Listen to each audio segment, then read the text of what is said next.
So my Mac is decided to be stupid with its webcam and shit, and it means that my videos are gonna be up late today, and two, we're gonna play.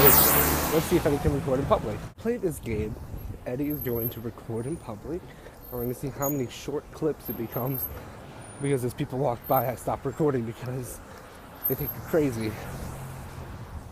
But anyways, so this is the start of our first theme, or lack of theme week,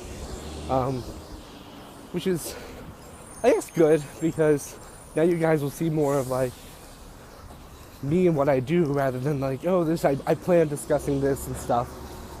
And so we're all just gonna sort of talk about what we're doing with our lives and like, you know, just whatever pops up on our head because of our lives. So I found myself trying to like downsize my life lately.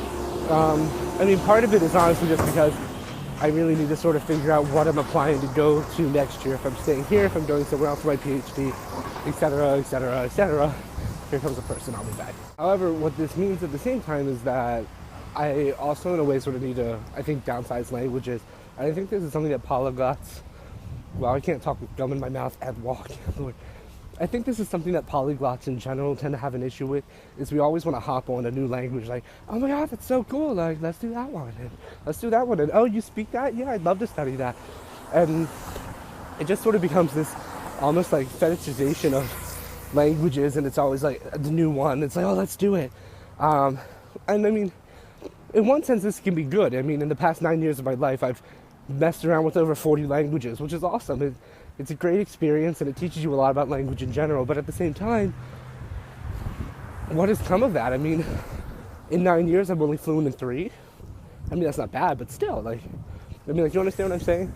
So I think, like, what's been happening for me is, like, I go to class, and a professor's like, oh, this is related to this word, or this language, or blah, blah, blah, blah, and I walk out going, damn, I need to learn Avestan, and Sogdian, and Bactrian, and probably modern Armenian, and Russian, and I walked away going, oh my gosh, yeah, here comes another person, but I think she's on the phone, so it's not as weird, the fact that I'm recording.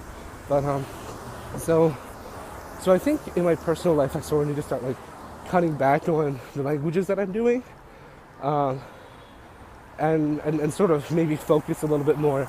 And then I think the way we do this is we really have to question ourselves and our priorities, whether it's academic priorities or personal life, and, like, what we really want and what we really need.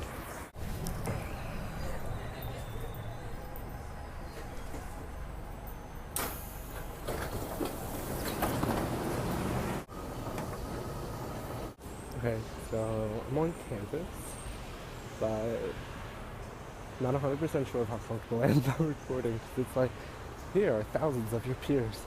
Let them watch you walk around with your iPhone recording stuff. But, I'll let you guys see some buildings. Yay, pretty buildings, pretty buildings. But, what was I saying? So I was talking about how I think it's important to prioritize, sort of like as far as the languages we're learning and the reasons why we're doing them and things like that. And the fact that at the end of the day, this isn't Pokemon. You can't catch them all, you can't learn them all, and you don't have to, and that's probably a good thing to accept. But what you should, I can't believe I just made a Pokemon reference, but what you should do is you should, you know, do what's valid and important to you, and do it to the best of your ability. Which is why I think over the next few weeks to months or whatever, I'm going to try to focus more on like the Central Asian stuff that I'm interested in. So like goodbye German, goodbye Russian, goodbye Turkish. I'm going to try to focus on like Pashto and Turkmen and Uzbek. And my plan wasn't to actually show you guys campus. I actually I did record very early this morning, like I was still in PJs and not showered. And I did record, and then Apple has a problem for some reason matching my voice with my face, so yeah. I don't know if it's just like this face is so pretty and this voice is so deep that they're like, oh no, I just got gender fucked, like either that or, you know, just a tech problem. But anyways, oh my gosh, look at these things. So they have these like bean bags that you can like sit on and chill in, and they have this giant chessboard that I really just want to like play, but I suck at chess and I have no one to play with, so people who live in Boston, come play chess with me. So I think like that's just sort of what I wanted to talk about today was this whole idea of like needing to prioritize language study and sort of focus. I know some people believe in focusing on one at a time, like you only do one and you get good at it, and then you grab the other one and then you get good at that, and then you keep going. I think for some of us, especially for a lot of polyglots, we have such this love and passion that we can't seem to contain it to one. I know I've never been able to contain to just one. But at the same time, whether or not you can contain to just one, it's still important to focus to an extent and maybe narrow it down to 2 or 3 or something like that. Or like only do 2 or 3 but be taking a class in 1 and that's like your super strong one. Or, there are a lot of ways to manipulate through it. But yeah, okay, so I have to go to class now. Okay, so I'm home now and I just finished editing, but I forgot we're doing questions now that we don't have themes. So my question for the rest of the polyglots and for any of you viewers who want to answer down below for this week is, what languages do you think you should be focusing on, or that you think you will focus on in the next, I don't know, few months to a year?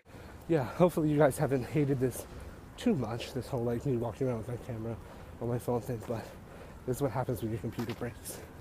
So, alright, time for historical linguistics.